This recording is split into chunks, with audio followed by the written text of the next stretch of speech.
नमस्कार, राइमा मीडिया में आपका स्वागत है। केंद्र की एनडीए सरकार ने बहुचर्चित वक्फ अधिनियम में संशोधन वाला विधेयक लोकसभा में पेश करने के बाद विपक्ष की मांग पर ध्यान देते हुए उसे संयुक्त संसदीय समिति के पास भेजने का जो निर्णय लिया है वो इस दृष्टि से सही कदम है, क्योंकि इस समिति में उस पर विस्तार से और संभवतः दलगत राजनीति से ऊपर उठकर विचार हो सकेगा। इससे सबसे बड़ा फायदा ये होगा कि विपक्ष के पास ये बहाना नहीं रह जाएगा कि सरकार ने एक महत्वपूर्ण बिल बिना चर्चा के आनन फानन में पारित करा दिया और उसकी कोई बात नहीं सुनी गई। ध्यान रहे कि एनडीए सरकार के पहले और दूसरे कार्यकाल में अनेक विधेयकों के संसद से पारित होने और उनके कानून में परिवर्तित हो जाने के बाद विपक्ष ने ये माहौल बनाया कि उन पर संसद में बहस नहीं होने दी गई। ऐसे कुछ कानूनों को लेकर जनता को भ्रमित करने का भी काम किया गया। इसकी अनदेखी नहीं की जा सकती कि नागरिकता संशोधन कानून यानी सीए और फिर कृषि संबंधी 3 कानूनों को लेकर विपक्ष ने अपने संकीर्ण राजनीति हितों के लिए किस तरह जनता को गुमराह किया।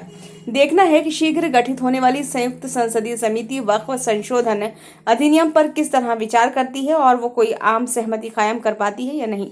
चूंकि ऐसी समितियों की बैठकें सार्वजनिक रूप से नहीं होती, इसलिए उनमें विचार विमर्श कहीं अधिक धीर गंभीर तरीके से होता है। सवाल यह है कि ऐसा ही विचार विमर्श लोकसभा और राज्यसभा में क्यों नहीं हो सकता। इसकी सराहना नहीं की जा सकती कि वक्फ संशोधन अधिनियम के लोकसभा में पेश होते ही विपक्षी दलों ने ये शोर मचाना शुरू कर दिया कि सरकार की नीयत ठीक नहीं है। उसकी ओर से ये घिसा पीटा तर्क भी दिया गया कि सरकार मुस्लिम समाज के हितों की अनदेखी कर रही है। ऐसे तर्क इसलिए हास्यास्पद हैं क्योंकि सच ये है कि वक्फ बोर्ड अरबों रुपए की जायदाद के मालिक होने के बावजूद मुस्लिम समाज की भलाई के लिए कुछ ठोस नहीं कर पा रहे हैं। इसके बाद भी विपक्ष सुधार की एक सही पहल पर मुस्लिम समाज के मन में डर का हवा खड़ा करना चाहता है। ये वोट बैंक की सस्ती राजनीति के अलावा और कुछ भी नहीं। मुस्लिम समाज के लोगों को विपक्षी नेताओं, विशेषकर मुस्लिम विपक्षी नेताओं की इस चाल को समझना चाहिए तथा इस मुद्दे पर केंद्र सरकार का खुलकर साथ देना चाहिए। ये वीडियो आपको कैसा लगा? यदि अच्छा लगा हो तो लाइक कीजिए और कमेंट बॉक्स में अपने सुझाव दीजिए।